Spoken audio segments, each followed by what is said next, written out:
محترم ناظرین کرام، دنیا میں جتنے انبیاء علیہم السلام تشریف لائے، ان سب کی سیرت کا آغاز ان کی پیدائش کے بعد ہوا۔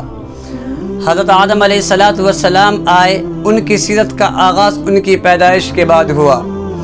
حضرت شیس علیہ السلام آئے، ان کی سیرت کا آغاز ان کی پیدائش کے بعد ہوا۔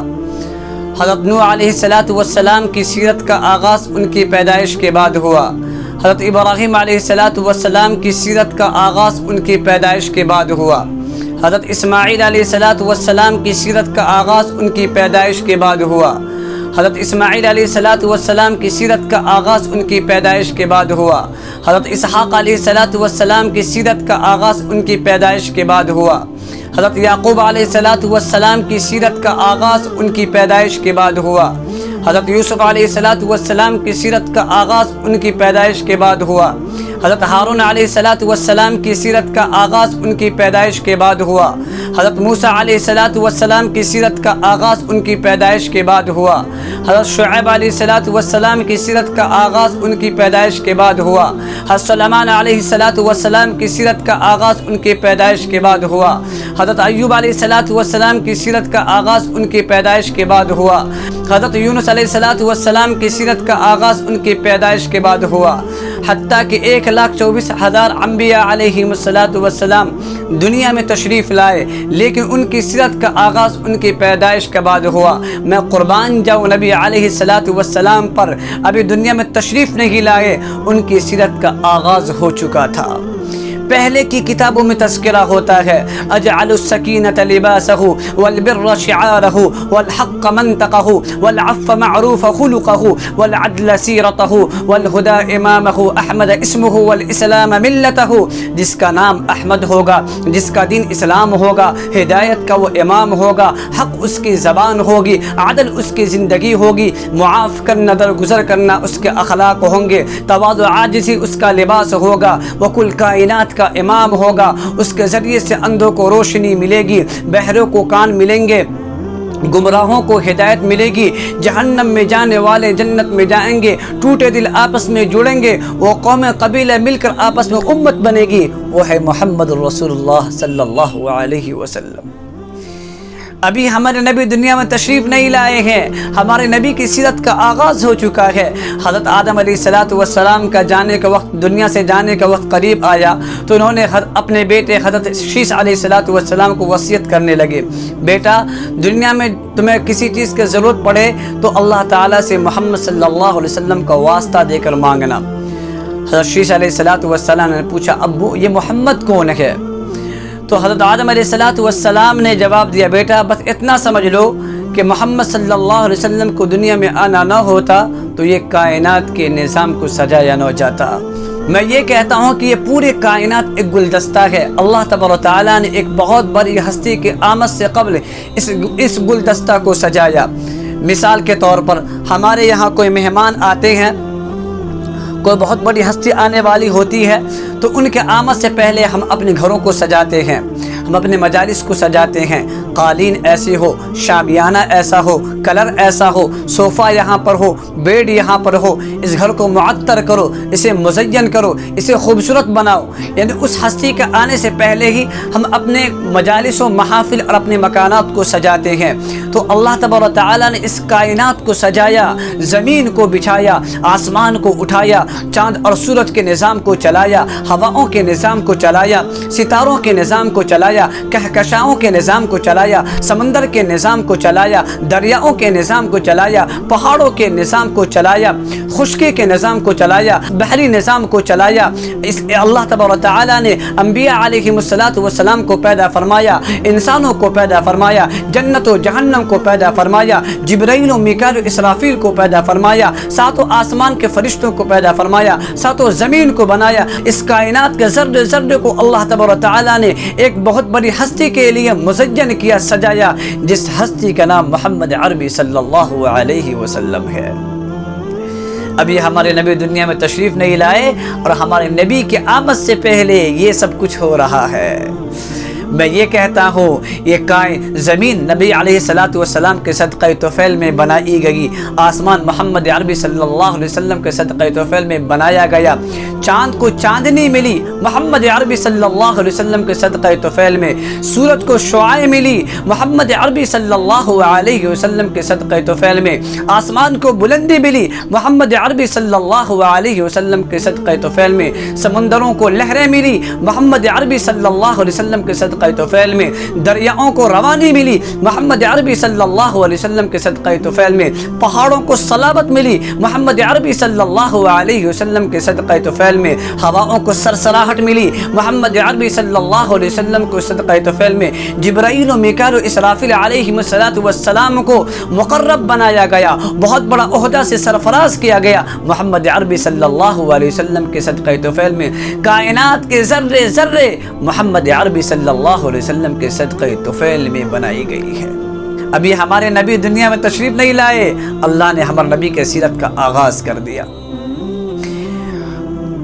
ترمذی شریف کی روایت ہے، حضرت انس رضی اللہ تعالی عنہ نے نبی علیہ الصلوۃ والسلام سے دریافت کیا، یا رسول اللہ آپ کو نبوت کب ملی؟ اس کا جواب یہ تھا کہ آپ یہ جواب دیتے کہ 40 سال مکمل کرنے کے بعد جب 41واں سال میں ہم داخل ہوئے، اللہ نے ہمیں ماہ رمضان میں غار حرا میں اللہ نے ہمیں نبوت کے عہدہ سے سرفراز فرمایا۔ لیکن آپ نے کیا جواب دیا؟ آدم علیہ السلام کے نام و نشان نہیں تھا، جبرائیل و میکائیل و اسرافیل کا نام و نشان نہیں تھا، انسان و جنات کے نام و نشان نہیں تھا، اس وقت ہمیں نبوت ملی، اس وقت ہمیں نبوت ملی۔ روایت میں آتا ہے کہ اللہ تبارک و تعالیٰ نے زمین آسمان کی پیدائش سے تقریباً 2 سال یا 1 سال پہلے سورہ یاسین کی تلاوت کی، یاسین والقرآن الحکیم انک لمن المرسلین، کہ مجھے قسم ہے قرآن حکیم کی کہ آپ میرے رسول ہیں۔ ابھی نہ اس وقت نہ فرشتے تھے، نہ انسان تھے، نہ جنات تھے، نہ کوئی مخلوقات تھی، اس وقت اللہ تبارک و تعالیٰ یہ فرما رہے ہیں، اے میرے حبیب آپ میرے رسول ہیں۔ سارے انبیاء علیہم السلام کی سیرت کا آغاز ان کی پیدائش کے بعد ہوئی، لیکن محمد عربی صلی اللہ علیہ وسلم کی سیرت کا آغاز ان کی پیدائش سے قبل ہو چکا تھا۔ یہ ہمارے نبی کی شان ہے، یہ ہمارے نبی کی شان ہے۔ جب ہمارے نبی کی ولادت کے وقت قریب آیا تو عجیب و غریب طریقہ سے جب ہمارے نبی دنیا میں تشریف لائے تھے، ایک انقلابی انداز میں اب دنیا میں تشریف اس طرح لائے، آپ کی پیدائش ہوئی، ادھر بت گر رہے ہیں، آگ بجھ رہی ہے، آسمانوں پہ چراغاں ہے، زمین میں خوشیاں منائی جا رہی ہے، ایک سمندر کی مچھلیاں دوسری سمندر کی مچھلیوں کو مبارکباد دینے کے لیے جا رہی ہے۔ یہ ہمارے نبی کے آنے کا انداز ہے۔ دنیا میں تشریف لائے آپ تو اس ربیع الاول سے لے کے اس ربیع الاول تک اللہ تبارک و تعالیٰ نے پوری دنیا میں کسی بھی عورت کو نہ بیٹا دیا نہ بیٹی دیا، یہ ہمارے نبی کے اعجاز میں۔ آپ جب دنیا میں تشریف لائے تو ایک دم صاف و شفاف، ایسا لگ رہا تھا کہ آپ چاندی کی مورتی ہے، جسم پر کوئی آلائش نہیں، کوئی گندگی نہیں، آنتیں ناپ سے کٹی ہوئی تھی، ختنہ ماں کے پیٹ سے کیا ہوا تھا، آپ بالکل خوبصورت پیدا ہوئے۔ حضرت آمنہ فرماتی ہیں کہ جب نبی علیہ الصلوۃ والسلام کی ولادت ہو گئی تو میں نے اپنے بچہ کو گود میں لیا اور میں نے کہا یہ کتنا خوبصورت بچہ ہے، میں نے اتنا حسین بچہ دیکھا نہیں، اتنا خوبصورت بچہ ہے۔ آپ گود میں لے کر کے اللہ کے رسول صلی اللہ علیہ وسلم کو گود میں لے کر کے آپ خوش ہو رہی تھی، کتنا حسین بچہ ہے، کتنا خوبصورت بچہ ہے۔ پھر حضرت آمنہ فرماتی ہیں پھر کچھ ہی دیر کے بعد ایسا مجھے محسوس ہوا کہ گھر کی چھت پھٹ گئی ہے، اندر بادل آیا ہے، بادل میں گھوڑوں کی ہنیناٹ کی آواز آ رہی ہے۔ پھر کچھ دیر کے لیے مجھے محسوس ہوا کہ ہمارے گود میں ہمارے بچے نہیں ہیں۔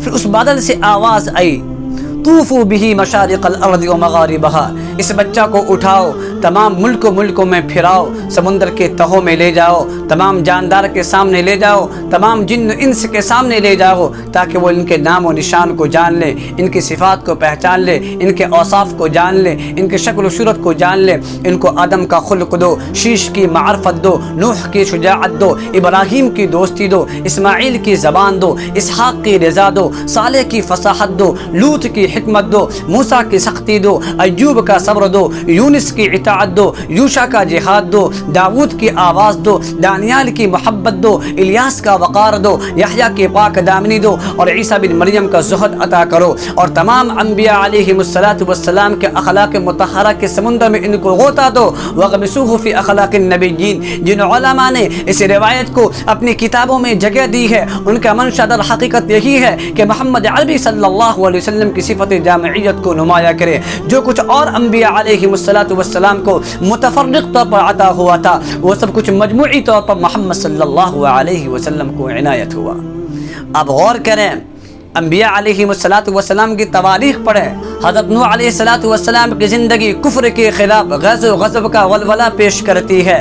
حضرت ابراہیم علیہ السلام کی حیات بت شکنیوں کا منظر دکھاتی ہے۔ حضرت موسیٰ علیہ السلام کی زندگی کفار سے جنگ و جہاد، شاہانہ نظم و نسق اور اجتماعی دستور و قوانین کی مثال پیش کرتی ہے۔ حضرت عیسیٰ علیہ السلام کی زندگی صرف خاکساری، عفو درگزر، تواضع، عاجزی اور قناعت کی تعلیم دیتی ہے۔ حضرت سلیمان علیہ السلام کی زندگی شاہانہ اولو العزمیوں کی جلوہ گاہ ہے۔ حضرت ایوب علیہ السلام کی حیات صبر و شکر کا نمونہ ہے۔ حضرت یونس علیہ السلام کی حیات ندامت اور اعتراف کی مثال ہے۔ حضرت یوسف علیہ السلام کی زندگی قید و بند میں بھی دعوت حق اور دوش تبلیغ کا سبق ہے۔ حضرت داؤد علیہ السلام کی سیرت حمد و ستائش اور دعا وزاری کا صحیفہ ہے۔ حضرت یعقوب علیہ السلام کی زندگی امید، اللہ پر توکل اور اعتماد کی مثال ہے۔ لیکن محمد عربی صلی اللہ علیہ وسلم کی سیرت مقدسہ کو دیکھو، اس میں نوح، ابراہیم، موسیٰ، عیسیٰ، سلیمان، داؤد، ایوب، یونس، یوسف اور یعقوب علیہم السلام سب کی زندگیاں اور سیرتیں سمٹ کر سما گئی ہے۔ اس لیے جو کچھ اور انبیاء علیہم السلام کو متفرق طور پر عطا ہوا تھا، وہ سب کچھ مجموعی طور پر محمد صلی اللہ علیہ وسلم کو عنایت ہوا۔ یہ ہمارے نبی کی شان ہے۔ میرے محترم بزرگوں، دوستو، ہمیں چاہیے کہ اس نبی کے ہر ادا پہ ہم مر مٹیں، اس نبی کے ہر کردار پہ ہم مر مٹیں۔ اور حسین کتنا ہے، خوبصورت کتنا ہے، خوبصورت کتنا ہے۔ آج محمد صلی اللہ علیہ وسلم کی امت نبی علیہ السلام کی سنت کو، یعنی داڑھی کو اپنے چہرے پر سجانے کے لیے تیار نہیں ہے، اور کہتے ہیں کہ یہ داڑھی خوبصورت میں رکاوٹ پیدا کرتی ہے۔ رب ذوالجلال کی قسم، اگر یہ داڑھی خوبصورت میں رکاوٹ پیدا کرتی، اللہ تبارک و تعالیٰ اپنے حبیب کے چہرے پر کبھی نہیں سجاتا۔ حسین کتنا ہے۔ حضرت حلیمۃ السعدیہ رضی اللہ تعالی عنہا بچے کی تلاش میں مکہ آئی دودھ پلانے کے لیے۔ جب نبی علیہ السلام کو اس نے گود میں اٹھایا تو وہ کہنے لگی کتنا خوبصورت بچہ ہے، میں گاؤں گاؤں گھومی ہوں، پھری ہوں، میں نے اتنا خوبصورت بچہ کہیں نہیں دیکھا۔ حضرت آمنہ وہی بیٹھی ہوئی تھی، مسکرانے لگی، کہنے لگی اے حلیمہ، تو گاؤں گاؤں گھومی اور پھری ہے، میں مکے میں بھی رہی ہوں اور مدینہ میں بھی رہی ہوں، اور میں شہروں میں پلی بڑھی ہوں، میں نے کسی بھی شہر میں اتنا خوبصورت بچہ نہیں دیکھا۔ حضرت ابو طالب وہیں کھڑے ہوئے تھے، وہ کہنے لگے اے حلیمہ، تم نے گاؤں میں ایسا خوبصورت بچہ نہیں دیکھا، اے آمنہ، تم نے شہروں میں اتنا خوبصورت بچہ نہیں دیکھا، میں ملکوں میں پھرا ہوں، میں بلاد روم اور بلاد شام کا سفر کیا ہوں، میں نے ملکوں میں اتنا خوبصورت بچہ نہیں دیکھا۔ حضرت جبرائیل علیہ السلام کہنے لگے اے حلیمہ، تم نے گاؤں میں اتنا خوبصورت بچہ نہیں دیکھا، اے آمنہ، تم نے شہروں میں اتنا خوبصورت بچہ نہیں دیکھا، اے عبد المطلب، تم نے ملکوں میں اتنا خوبصورت بچہ نہیں دیکھا۔ میں پورے کائنات کا چپا چپا چھان مارا ہوں، میں پورے کائنات کا راؤنڈ لگایا ہوں، میں پورے کائنات گھوما ہوں، مشرق سے لے کے مغرب تک، شمال سے لے کر جنوب تک، ساتوں آسمان ساتوں زمین، کائنات کے ذرے ذرے پر میرا سفر ہوا ہے، میں نے پوری کائنات میں اتنا خوبصورت بچہ نہیں دیکھا۔ اللہ تبارک و تعالیٰ کہنے لگے اے حلیمہ، تو نے اتنا خوبصورت بچہ گاؤں میں نہیں دیکھا، اے آمنہ، تم نے اتنا خوبصورت بچہ شہروں میں نہیں دیکھا، اے عبد المطلب، تم نے اتنا خوبصورت بچہ ملکوں میں نہیں دیکھا، اے جبرائیل، تم نے اتنا خوبصورت بچہ پوری دنیا میں نہیں دیکھا۔ میں خود مخلوق کو پیدا کرنے والا ہوں، 18,000 مخلوقات میں نے پیدا کیا، ان 18,000 مخلوقات میں سے محمد عربی صلی اللہ علیہ وسلم سے زیادہ خوبصورت بچہ میں نے کسی کو نہیں دیکھا۔ یہ ہمارے نبی کی خوبصورتی کے عالم ہے۔ حسین کتنا ہے، خوبصورت کتنا ہے۔ حضرت حسان بن ثابت رضی اللہ تعالی عنہ نے نبی علیہ الصلوۃ والسلام کی صورت اور سیرت کو 2 اشعار میں انہوں نے بیان کر دیا۔ وَأَحْسَنَ مِنْكَ لَمْ تَرَ قَطُّ عَيْنِي وَأَجْمَلَ مِنْكَ لَمْ تَلِدُ النِّسَاءُ خُلِقْتَ مُبَرَّعًا مِنْ كُلِّ عَيْبٍ كَأَنَّكَ قَدْ خُلِقْتَ كَمَا تَشَاءُ۔ یا رسول اللہ، آپ کے جیسا حسین کسی آنکھ نے نہیں دیکھا، نہ میری آنکھ نے دیکھا، اور تیرا جیسا حسن و جمال والا کسی عورت نے جنا نہیں، اور آپ ہر عیب سے پاک پیدا ہوئے جیسا آپ اپنے مرضی پر پیدا ہوئے ہیں۔ اس اشعار کا خلاصہ کیا ہے کہ اس اشعار کا مطلب یہ ہے کہ یا رسول اللہ، پورے کائنات کو اللہ تبارک و تعالیٰ نے اپنے مرضی پر بنایا ہے۔ زمین کو بنایا اپنے مرضی پر، آسمان کو اٹھایا اپنے مرضی پر، جنت کو بنایا اپنی مرضی پر، دوزخ کو بنایا اپنی مرضی پر، رضوان کو پیدا کیا اپنے مرضی پر، جبرائیل و میکائیل و اسرافیل کو بنایا اپنی مرضی پر، 7 آسمان کو اٹھایا اپنے مرضی پر، 7 زمین کو بنایا اپنے مرضی پر، چاند اور سورج کو بنایا اپنی مرضی پر، کہکشاؤں کو بنایا اپنی مرضی پر، سمندر کو بنایا اپنی مرضی پر، دریاؤں کو چلایا اپنی مرضی پر، پہاڑوں کو پیدا کیا اپنی مرضی پر، کائنات کے ذرے ذرے کو اللہ تبارک و تعالیٰ نے اپنی مرضی سے پیدا کیا۔ یا رسول اللہ، لیکن اللہ تبارک و تعالیٰ نے آپ کو اپنی مرضی پر پیدا فرمایا ہے۔ سب سے کامل، سب سے اکمل، سب سے اکمل، سب سے اعلیٰ، سب سے عرفہ، سب سے برتر، سب سے احسن، سب سے اجمل، سب سے ابرا، سب سے اعلیٰ، سب سے اعلم، سب سے اسخا، سب سے اجود، سب سے اکرم۔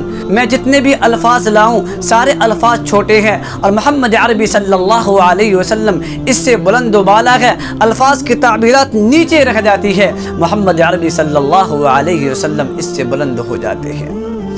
اللہ تبارک و تعالیٰ نے صرف ہمارے نبی کو بلند نہیں کیا، جن لوگوں نے نبی علیہ الصلوۃ والسلام کی سیرت کو اپنایا، نبی علیہ الصلوۃ والسلام کے طریقے کو اپنایا، نبی علیہ الصلوۃ والسلام کی کتاب کو اٹھایا، اللہ نے اسے بھی بلند کر دیا۔ ابو بکر پہلے صرف ابو بکر تھے، جب ہمارے نبی کی سیرت کو اپنایا تو اللہ نے اسے صدیق اکبر بنا دیا۔ عمر پہلے قاتل تھے، جب ہمارے نبی کی سیرت کو اپنایا تو قاتل سے عادل بن گیا۔ عثمان پہلے صرف عثمان تھے، جب نبی علیہ الصلوۃ والسلام کی سیرت کو اپنایا تو سخاوت کا بادشاہ اور ذوالنورین بن گیا۔ علی پہلے صرف علی تھے، کوئی حیثیت نہیں تھی، جب نبی علیہ الصلوۃ والسلام کے ساتھ اس کی نسبت جڑ گئی اللہ تبارک و تعالیٰ نے اسے فاتح خیبر بنا دیا۔ معاویہ صرف پہلے معاویہ تھا، معاویہ پہلے صرف معاویہ تھا، جب نبی علیہ الصلوۃ والسلام کی سیرت کو اپنایا تو اللہ نے اسے کاتب وحی بنا دیا۔ ابو ہریرہ پہلے صرف ابو ہریرہ تھا، جب نبی کریم صلی اللہ علیہ وسلم کی سیرت کو اپنایا تو اللہ نے اسے حافظ الحدیث بنا دیا۔ عبداللہ ابن عباس پہلے عبداللہ ابن عباس تھا، عبداللہ ابن عباس پہلے صرف عباس تھا، جب نبی علیہ الصلوۃ والسلام کی سیرت کو اپنایا تو مفسر قرآن بن گیا۔ عبداللہ ابن مسعود پہلے صرف عبداللہ ابن مسعود تھا، جب نبی علیہ الصلوۃ والسلام کی سیرت کو اپنایا تو محدث اعظم بن گیا۔ حنظلہ پہلے صرف حنظلہ تھا، اسے کوئی حیثیت نہیں تھی، جب نبی علیہ الصلوۃ والسلام کی سیرت کو اپنایا تو غسیل الملائکہ بن گیا۔ خالد ابن ولید پہلے صرف خالد ابن ولید تھا، جب نبی کریم صلی اللہ علیہ وسلم کی سیرت کو اپنایا تو اللہ نے اسے سیف اللہ بنا دیا۔ حضرت بلال کالے کلوٹے، ناک چپٹی ہوئی، اسے کوئی حیثیت نہیں تھی، وہ غلام تھے، جب نبی علیہ الصلوۃ والسلام کے ساتھ ان کی نسبت جڑ گئی تو ایسا اونچا ہوا اور اتنا بلند ہوا کہ چلتے ہیں مکے کے گلیوں میں اور ان کی پاؤں کی کھرکھراہٹ جنت میں سنائی دیتی ہے۔